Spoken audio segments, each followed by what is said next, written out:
Bueno, bueno, chicos, buenas tardes. El día de hoy vamos a hacer un resumen de lo que serían disnatremias. Empezamos con hiponatremia, posteriormente con hipernatremias. Vamos a abarcar inicialmente como generalidades, recordar que nuestro organismo está compuesto por una parte sólida, una parte de fluidos y que varía de acuerdo al sexo hombre-mujer y que usualmente el 60-55% de los líquidos están repartidos en el líquido intracelular, aproximadamente 2/3 y 1/3 extracelular, donde el 80% es el líquido intersticial y el 20% plasma. La homeostasis del cuerpo en cuanto a lo que es eh, osmolaridad, hablando de los solutos osmóticamente activos y el volumen de agua que pasa de un compartimento a otro, va a estar dado por varios mecanismos, que es la hormona antidiurética, el sistema renina-angiotensina-aldosterona y el péptido natriurético auricular. La hormona antidiurética con osmoreceptores hipotalámicos, que va a ser fundamental, sobre todo en este tema de las disnatremias, porque a través de su liberación y su acción va a permitir que con el estímulo de la sed y la excreción de agua a través de la liberación o no de la hormona, se presente uno u otro problema con la movilización del sodio de un compartimiento a otro.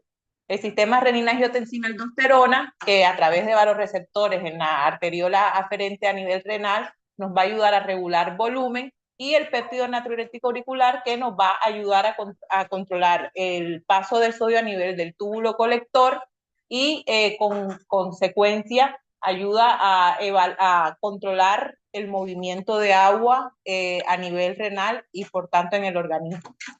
La hiponatremia se define técnicamente como una concentración sérica de sodio menor a 135 miliequivalentes por litro, con un rango normal entre 135 a 145, es decir, por encima de eso vamos a ver lo que más adelante es la hipernatremia.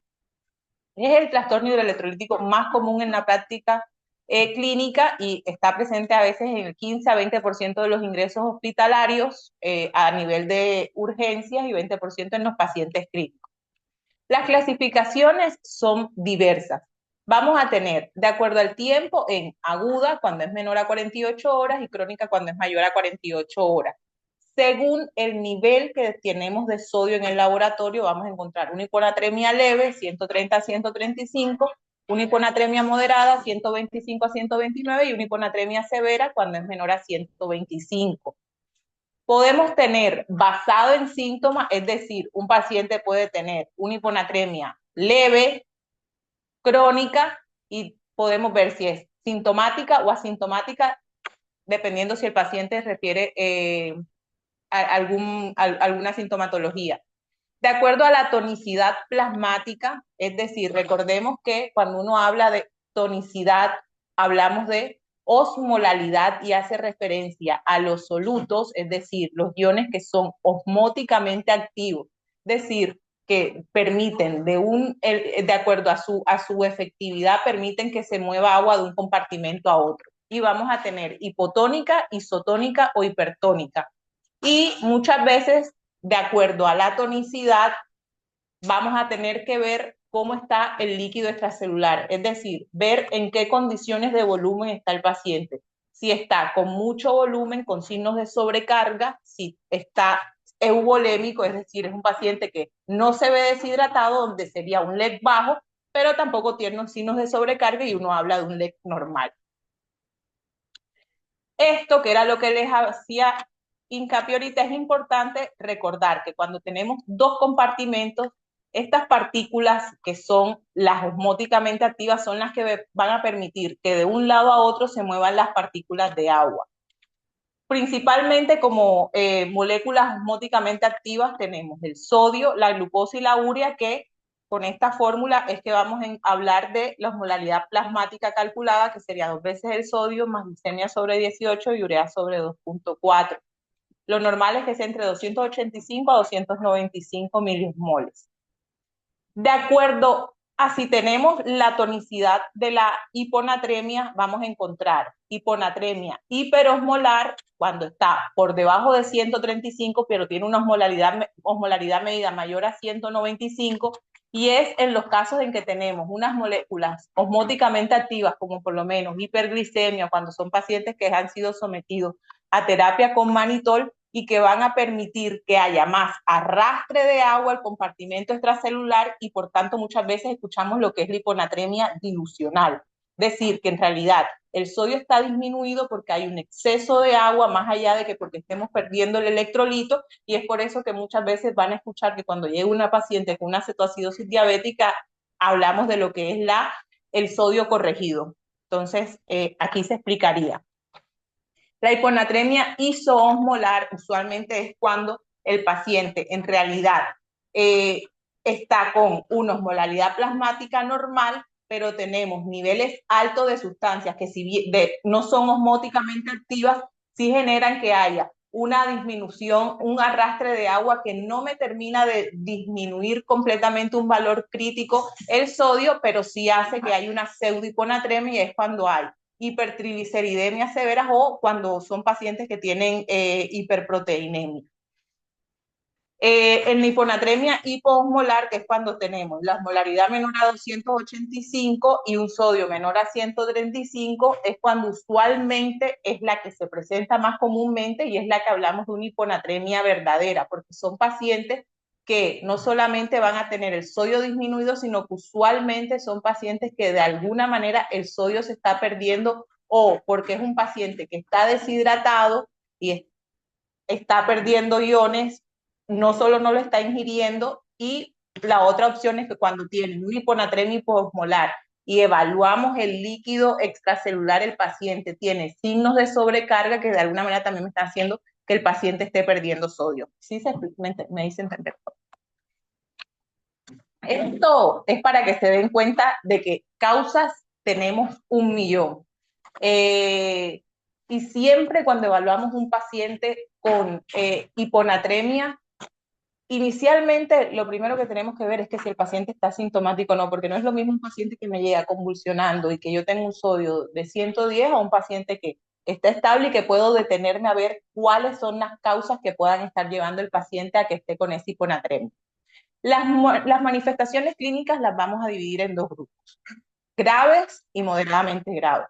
Vamos a tener un paciente que puede tener náuseas, que esté confuso, que esté con dolor de cabeza, que se siente embotado y que lleva así varios días, sin una causa clara, hasta que llega, se hace el laboratorio y le encontramos la hiponatremia. Y está el paciente con la hiponatremia grave, que es el paciente que llega francamente comatoso, somnoliento, que viene con un antecedente de vómito, negativismo a la ingesta, o un paciente que viene con un cuadro cardiorrespiratorio agudo porque viene sobrecargado y uno encuentra la hiponatremia.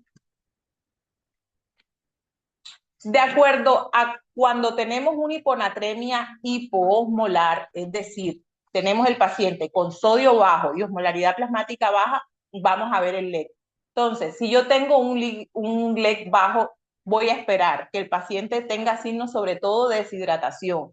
Entonces, si tengo poco volumen circundante, yo voy a esperar que este paciente esté mareado, que esté ortostático, paciente que se ve deshidratado, mucosa seca. Cuando son muy delgados y le haces pliegue, el pliegue es positivo. Es un paciente que cuando hacemos laboratorio uno esperaría ir a buscar aumento de la urea, hemoconcentración, un paciente que tiene un ácido úrico elevado, y si uno le hace una orina spot seguramente va a encontrar un paciente con un sodio urinario bajo. Entonces, aquí es donde vamos a ver que es el paciente que le pedimos la orina spot y vemos cómo está el sodio urinario. Usualmente en los pacientes con este hiponatremia hiposmolar a LEC bajo, yo esperaría encontrar un sodio urinario menor a 20.000 equivalentes, y uno va a ver si es un paciente que está con ingesta oral deficiente, como dije antes, que esté con pérdidas gastrointestinales, con vómitos, con diarrea, o un paciente que viene subocluido, que tiene un tercer espacio y que en realidad la cantidad de líquido no está en el intravascular, y eso me está haciendo que también esté hiponatrémico. O cuando tiene una pérdida renal, y ahí es cuando voy a ver si este paciente está con un LEC bajo, pero no tiene ninguna de estas causas que hablamos antes, pero es un paciente que viene con diuréticos, que viene con una insuficiencia suprarrenal primaria o con una enfermedad perdedora de sal. Acá, cuando vemos un paciente con LEC normal, usualmente es ese paciente que está hiponatrémico, que le hacemos el sodio urinario y uno le calcula, cuando le hace la orina spot, nos da un FENA mayor a 1, es decir, que no, uno dice, bueno, este FENA está supuestamente normal, pero no responde a líquidos. Yo le digo, bueno, voy a hidratarlo, pero no responde a los líquidos endovenosos. El ácido úrico está bien y la uremia, que yo esperaría que estuviese alta, tampoco está alta. Hay una diferenciación y es lo que se llama el SWAC, que es como el hinchado, que es cuando hacemos referencia, que usualmente aquí es cuando vamos a entrar a considerar si se trata de un síndrome de secreción inadecuada de hormona antidiurética, donde el paciente, a pesar de que por la secreción inadecuada de la hormona antidiurética, empieza a retener líquido y es un paciente que está hinchado, sí, que tiene mucha agua, pero no es un agua que está siendo efectiva para hidratar al paciente, sino que lo que está haciendo es diluirme más el sodio. Usualmente son pacientes que tienen una osmolaridad urinaria mayor a 100 y tenemos que buscar causas. Cuando son dependientes de ADH, buscar si hay una causa o un trastorno hormonal asociado, o cuando son independientes de ADH porque es un paciente con potomanía y que es paciente que sin necesidad de una descompensación de alguna enfermedad, porque uno esperaría que es un paciente diabético con polidipsia, pero no, resulta que no es diabético, un paciente que se acostumbró a tomar, no sé, 2, 3 litros de agua y viene con niconatrema. Estas son las causas que nos pueden generar un síndrome de secreción inadecuada de hormona antidiurética y son muchas veces esos pacientes que vienen y están tomando inhibidores de la recaptación de serotonina o que han venido con mal manejo del dolor y uno les encuentra hiponatremia y lo que hace uno en ese caso es empezar a restringirle el líquido porque ya tiene bastante líquido en su organismo el paciente y uno ve cómo empiezan a mejorar.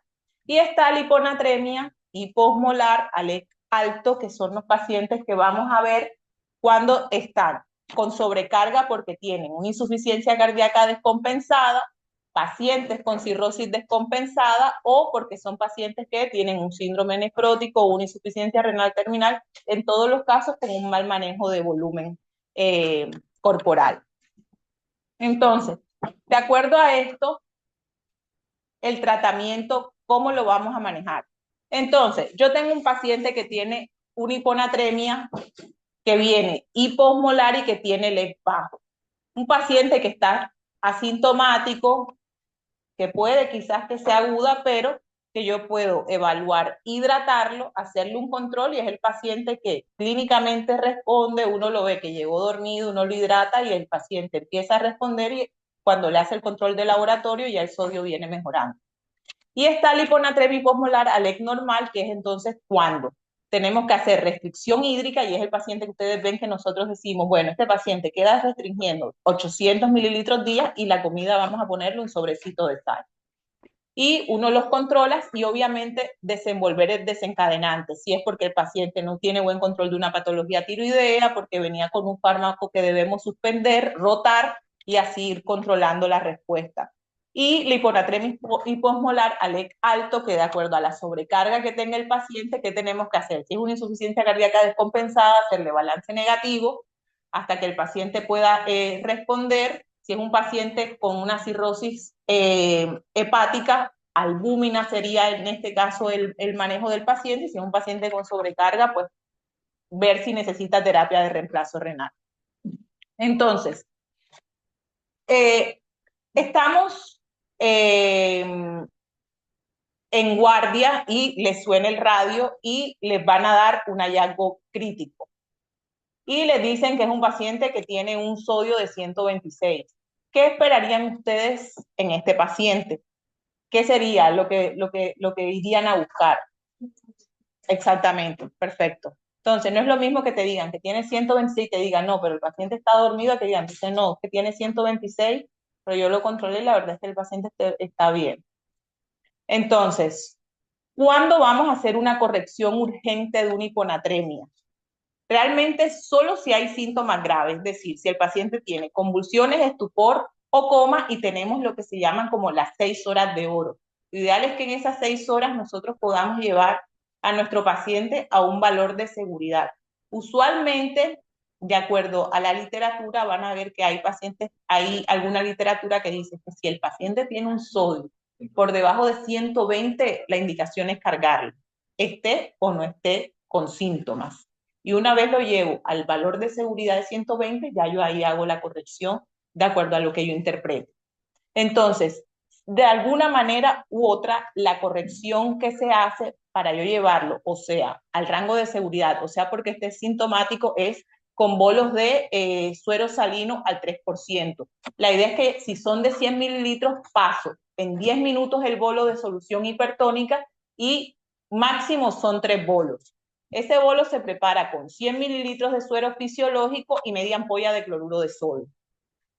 ¿Cuáles son los objetivos de corrección? No aumentar el sodio en 24 horas más de 10.000 equivalentes y en 48 horas no más de 18.000 equivalentes.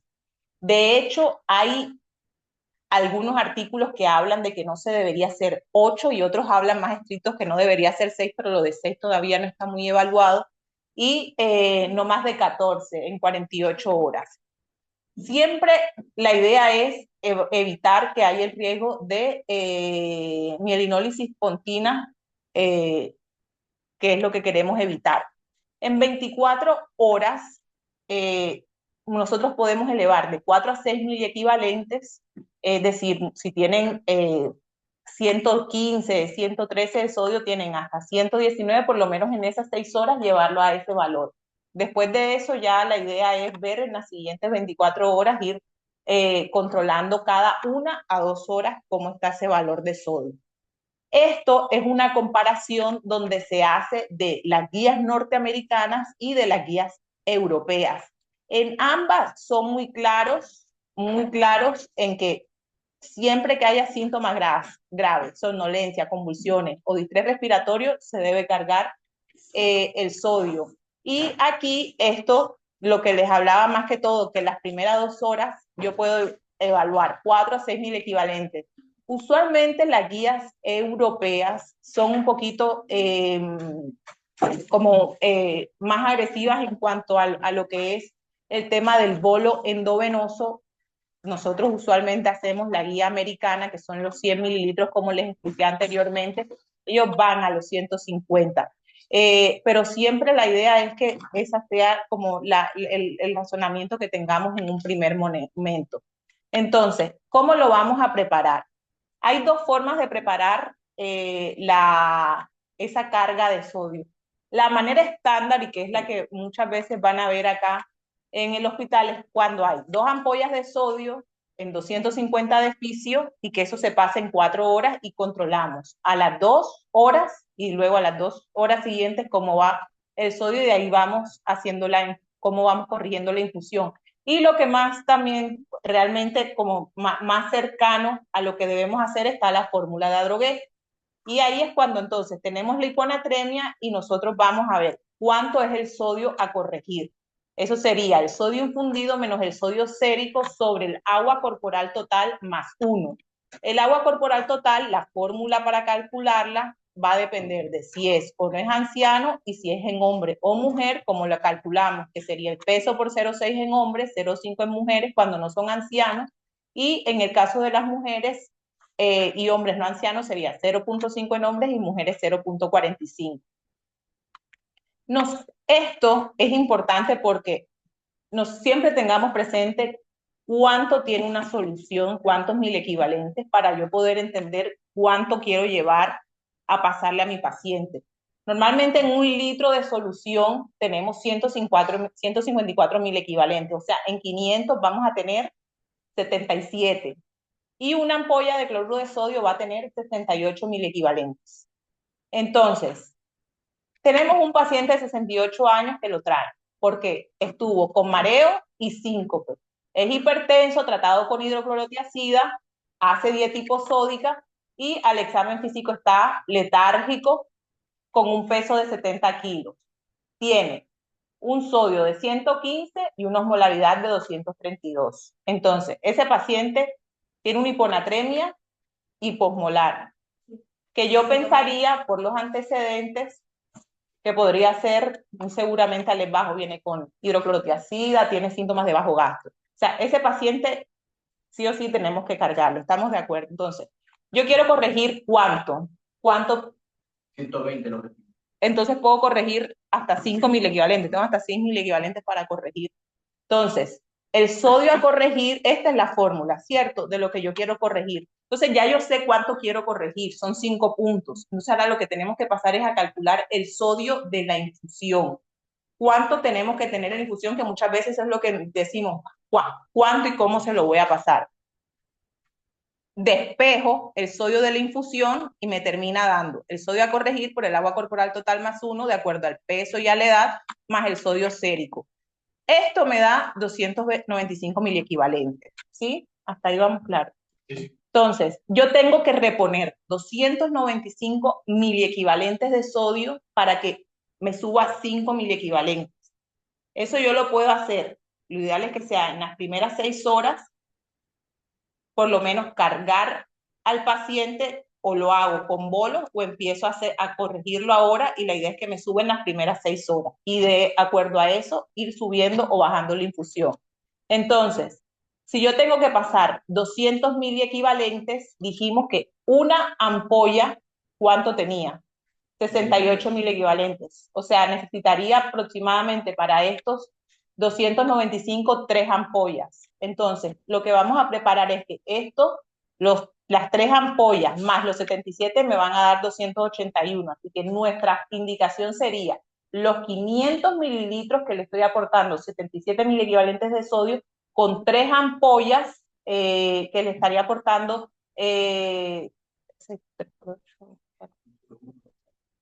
200, 206,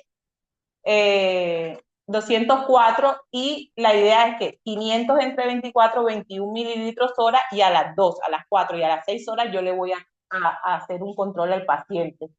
Y así, la idea es que a las 2 horas ya yo vea si va subiendo a un buen ritmo, si tengo que bajar la infusión, de no pasarme y subirle más de la cuenta. ¿Quedó claro? Sí. Bueno. Esto básicamente es para siempre recordar que lo que no queremos es que haya una desmielinización osmótica, y por eso es que no queremos una corrección rápida del sodio. Usualmente el cerebro se va acostumbrando y se va amoldando, por decir de alguna manera, a ese cambio de sodio. El cerebro, cuando está en una osmolaridad normal y cuando está en ganancia de agua, empieza a bajar la osmolaridad y ahí se adapta. Hay pérdida de sodio, potasio, de cloro, y cuando hay una adaptación lenta que se van perdiendo los osmolitos, y yo le empiezo a bajar, a pasar el sodio de una vez, voy a llevar a que haya mayor arrastre de agua, y eso es lo que nos puede llevar a la desmielinización osmótica. Los síntomas usualmente se pueden manifestar a los 4 a 6 días, y la afectación se da en la porción central de la base de la protuberancia, y son pacientes que pueden presentar disartria, disfagia, paraparesia o cuadriparesia después de que ya se ha hecho la reposición y que aparentemente ya hemos sacado al paciente de nuestro estado crítico, y por eso siempre tenemos que estar pendientes, hacer una resonancia de cerebro y buscar si hay hiperintensidad en T2 que usualmente no tiene refuerzo con gadolinio, y que puede ser una complicación asociada a la reposición del sol. ¿Listo? Bueno, pero ahí con eso cerraríamos hiponatremia. Ahora, hipernatremia.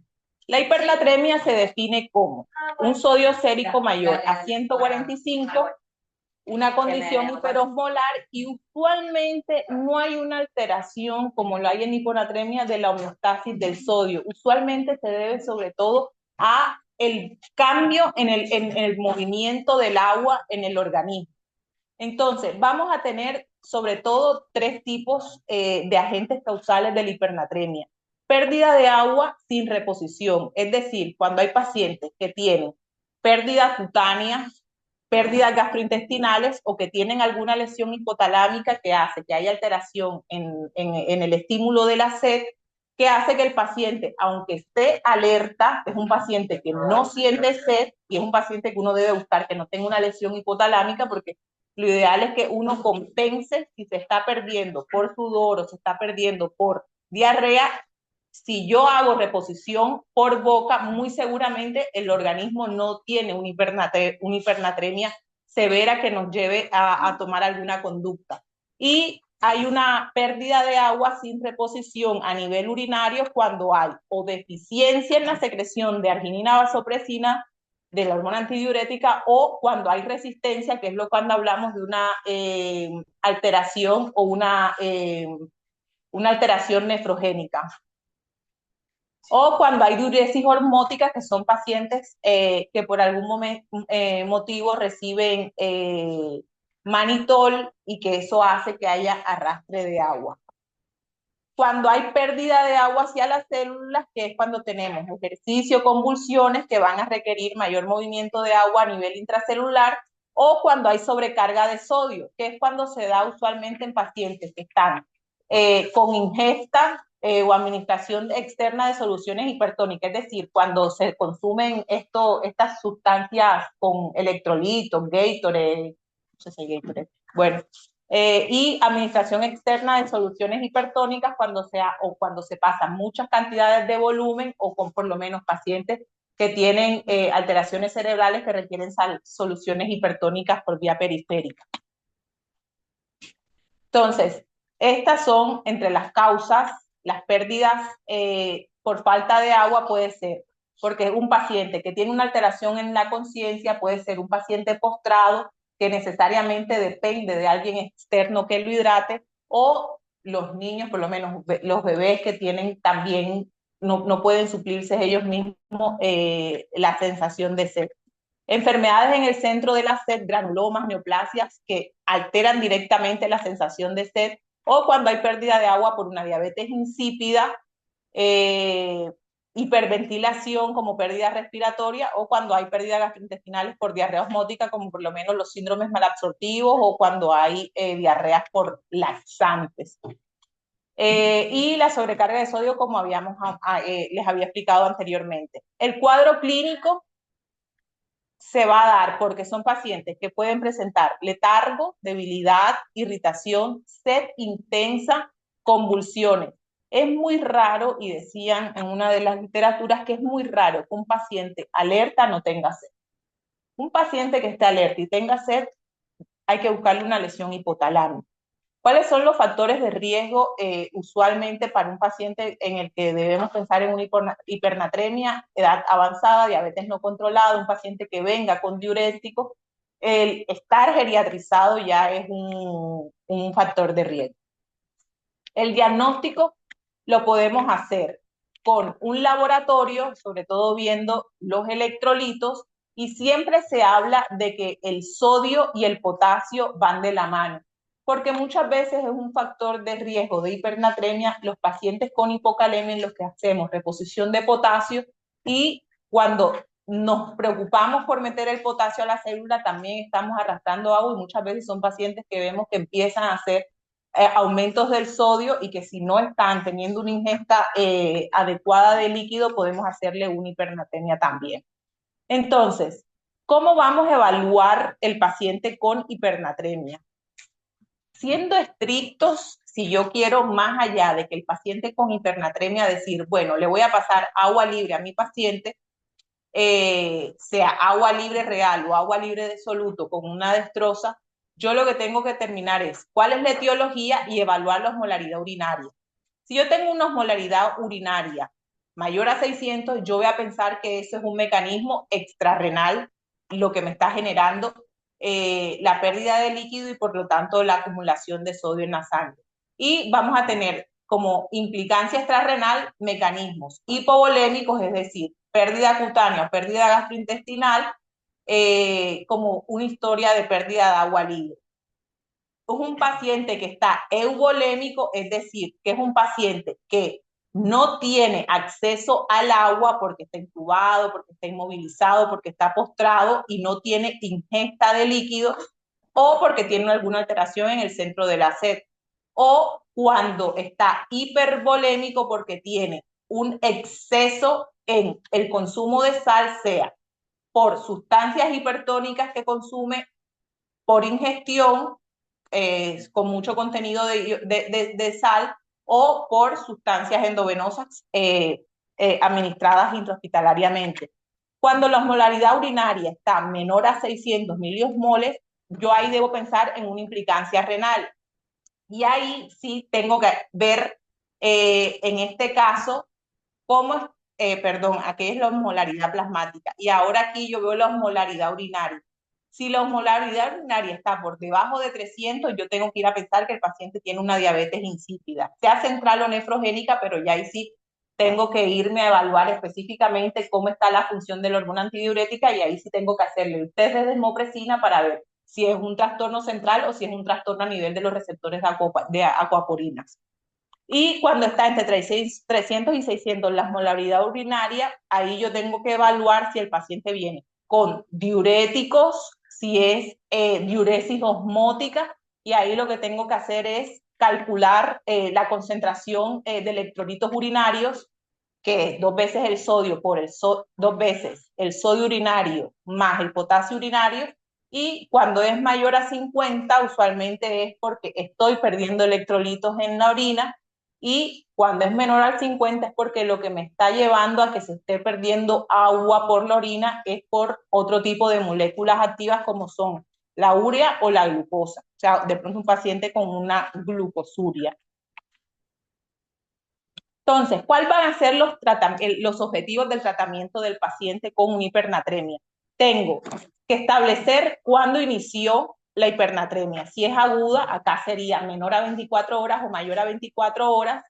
Y si es una hipernatremia aguda, lo ideal es que yo, primero que todo, corrija el sodio de manera que empiece a bajar de 2 a 3 mil equivalentes litro hora, con un máximo total de 12 mil equivalentes litro día, con la idea de evitar que se genere un edema cerebral. Y medir electrolitos cada 1 o 2 horas. Cuando la hipernatremia es crónica, asintomática o con síntomas leves, la idea es que yo no vaya tan rápido y lo corrija a aproximadamente un ritmo de 0.5 mil equivalentes litros por hora, con máximo de 8 a 10 mil equivalentes litros por día. Cuando el problema es por hipovolemia, es decir, que el paciente está deshidratado, en realidad lo que yo inicialmente debo hacer es hidratar al paciente. O sea, hay que evaluar muy bien en qué estado general está, porque si está deshidratado, lo que tengo es que aportarle líquido. Le puedo colocar con el déficit de agua y puedo hacer agua libre si está en condiciones de una sonda. Si no toma, le coloco una sonda nasogástrica y le aporto agua libre, o le puedo colocar inicialmente bolos de suero fisiológico normal y de acuerdo a cómo vaya evaluando, ver si va a necesitar más o menos aporte posteriormente de agua libre de soluto, que en este caso sería o un medio salino, es decir, le puedo colocar una solución al 0,45, que o si hay, la hay, o si no la preparo con dextrosa más una ampolla de sodio cuando son 1000 mililitros de dextrosa, o con dextrosa 500 y le pongo media ampolla de cloruro de sodio. Cuando está euvolémico, el paciente realmente, aquí yo lo que tengo que ver es que si el paciente tiene una diabetes insípida, y usualmente ahí habría que evaluar con desmopresina cómo va evaluando el paciente, pero bueno, esto usualmente se ve en pacientes crónicos críticos. Y la hipervolemia, ahí lo que tengo que ver en este paciente es cómo voy a ayudar a que el paciente libere líquido, y usualmente lo que tenemos que ver es discontinuar el aporte, pasarle diuréticos o hacerle terapia de reemplazo renal.